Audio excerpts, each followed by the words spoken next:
Bom, nós vamos falar sobre as reações de identificação do íon NH4+, ou seja, amônio. Então imagina que eu tenha uma amostra contendo amônio e potássio.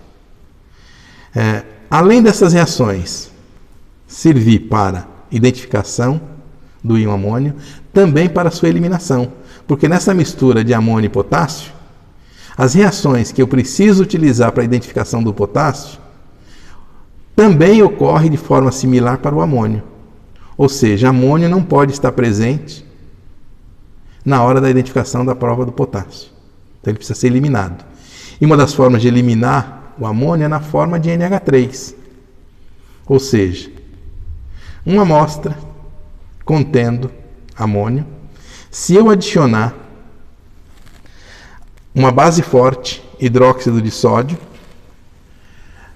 ocorre a formação de NH4OH, que por aquecimento ele é eliminado devido à formação de NH3. E NH3, então, que é um gás, vai sendo eliminado à medida que eu aqueço e, consequentemente, é completamente eliminada da amostra.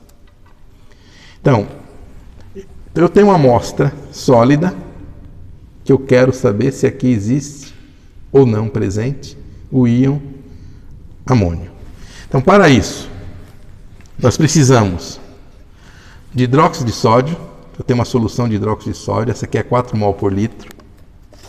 Eu preciso de papel indicador, então eu tenho aqui papel indicador. Eu preciso de água, um tubo aqui contendo água destilada. Eu preciso de HCl concentrado, então um tubo de ensaio com HCl concentrado. Outros reagentes: nitrato de manganês, então uma solução de manganês 2+, água oxigenada, então H2O2, uma solução de nitrato de cobre e o reagente de Nessler, que é específico para a identificação de NH3. O reativo, o reagente de Nessler, é uma solução de tetraiodomercurato em meio fortemente alcalino. Para fazer esses testes, nós precisamos de um aquecimento brando, uma vez que eu quero eliminar NH3 do meio. Então eu vou acender o bico de Bunsen. Então lembrem-se, sempre com a janelinha fechada. Então, acendemos o bico de Bunsen. Chama de combustão completa. E agora, eu já tenho no meu tubo de ensaio a minha amostra. O que é que nós vamos fazer? O primeiro teste que eu faço, então, vamos adicionar a base, hidróxido de sódio. O hidróxido de sódio com sal de amônio vai formar NH4OH, uma solução de NH4OH, que ao ser aquecida libera NH3. O meu problema é fazer a identificação do gás que está saindo, que é o NH3.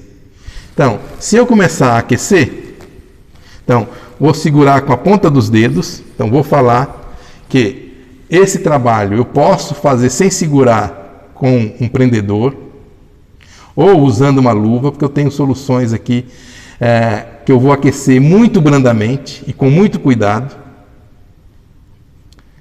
Vai acontecer a liberação de NH3.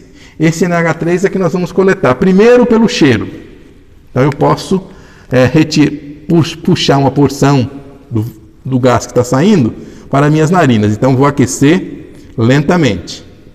Então começa a aquecer. Começa a liberar NH3. Liberando NH3, eu sinto o cheiro. Então já vou ter uma comprovação de que o meu sal corresponde a um sal de amônio. Ou então, se eu tiver dúvidas, eu pego um papel indicador, molho e recolho o gás que está saindo, tá certo? No papel. Então observe o seguinte, que inicialmente o meu papel indicador tinha essa coloração e após contato com a solução com o gás ficou azul.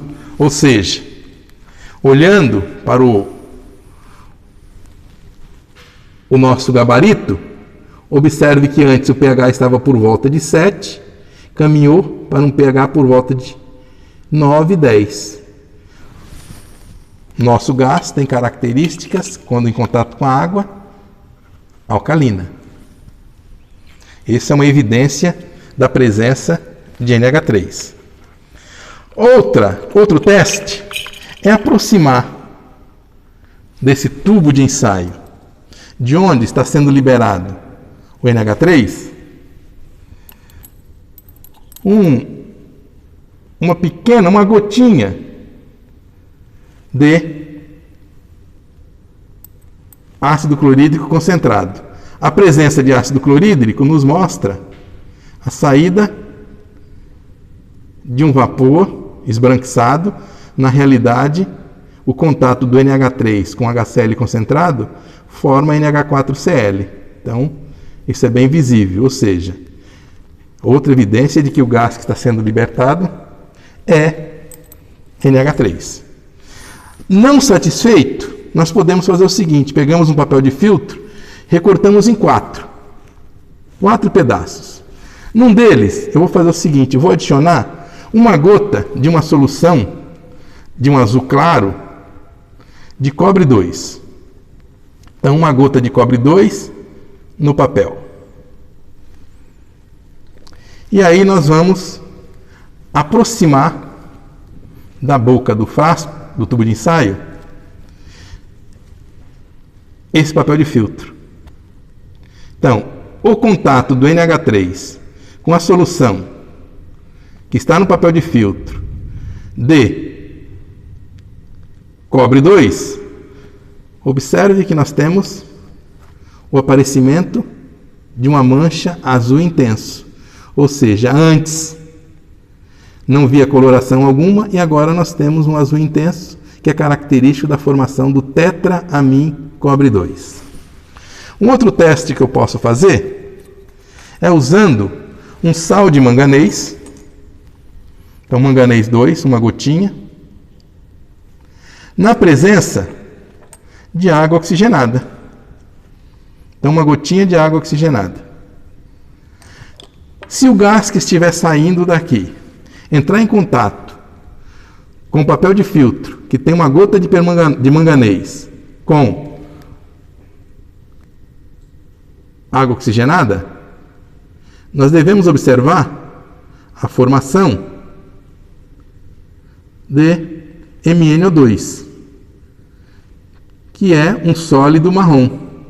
Olha aqui, ó. Então veja que não fiz esforço algum, só encostei na boca do frasco, sem tocar a boca do frasco, só para ter o contato do gás, e imediatamente a gente acaba observando a saída de NH3,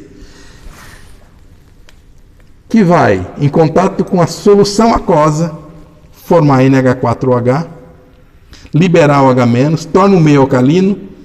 Isso é o suficiente para que haja a reação do manganês com água oxigenada, onde ela é oxidada a manganês 4. E um outro teste, que é um mais sensível, é uma gota do reagente de Nessler. Uma gota do reagente de Nessler, tá certo? No papel de filtro.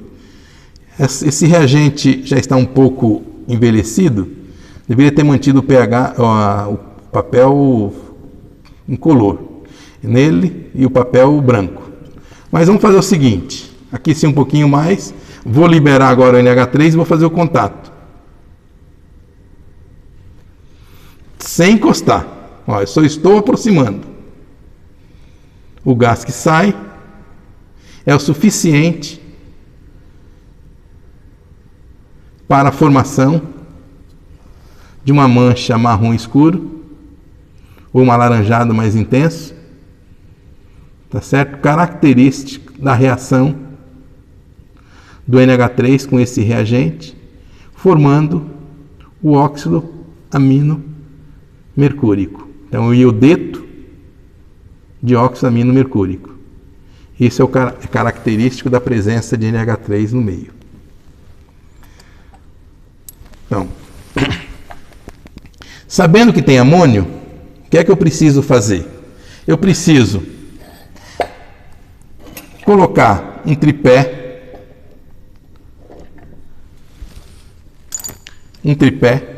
de tela com amianto, pegar um becker